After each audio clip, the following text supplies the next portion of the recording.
take care of the caviar. Thank you, Mrs. Nothing's changed. That's the best part. You just pick it up where you left it off. Climbing higher in the ratings because we're going to run an aggressive campaign. Just keep telling it like it is, Jack, and don't worry about fallout.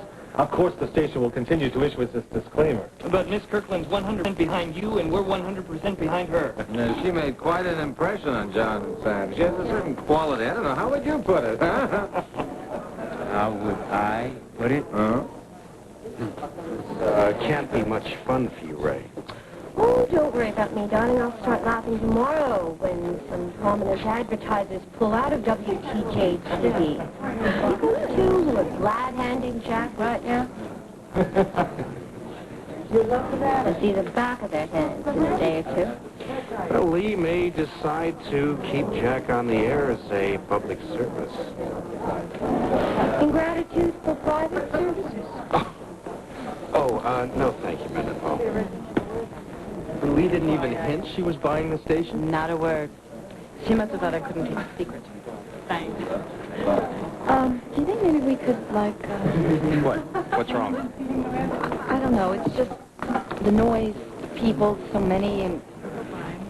Do you think maybe we could just go away to a quiet place to make a quick getaway? Hey, this is Lee's big day. I know. She does have Jack, and she has all the new colleagues. And only one family member. Ryan's philosophy. Family members always stick together through thick and thin. It's just so awfully thick. Well, when it thins out, we'll go. Let's just not be the first. You're right, as always. If you gentlemen will excuse us. Jack, congratulations. I was watching it when Lee made her announcement. Almost heard the thud when her jaw dropped. Well, it did come as somewhat of a surprise. Did it really? It's fascinating. Now, I find her generosity absolutely awe-inspiring. I mean, it puts those Texas catalogs to shame. His and her airplanes seem positively frivolous compared to his and her television jobs. What was it that Diamond Jim Brady gave to Lillian Russell? It was a diamond-studded bicycle. Now, this is ever so much more practical. Your very own TV show. Is it an engagement present? I hope when Jack goes back on the air, you'll be watching, Mrs. Woodard. So many of his stories require follow-ups. Oh, of course I will.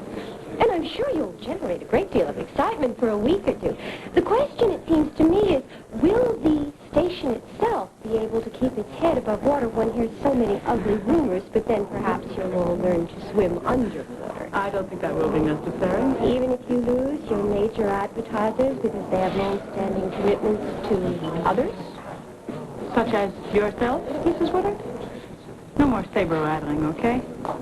Should you even attempt to retaliate against Sam Fordyce or John Now, Moyer? I did not mention any names. I'll mention names. Hollis Kirkland. Don't think for a minute I would hesitate to call on my father to back me against you should it be necessary. I think in tandem we'll make a formidable team. Sure you will. Your cup is empty, Mrs. Woodard.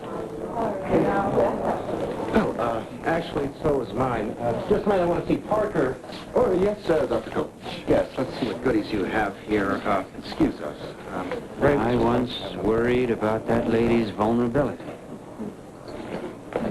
Jack, why do I get the feeling that you aren't as thrilled about all this as I hoped you would be? You want to talk about it here?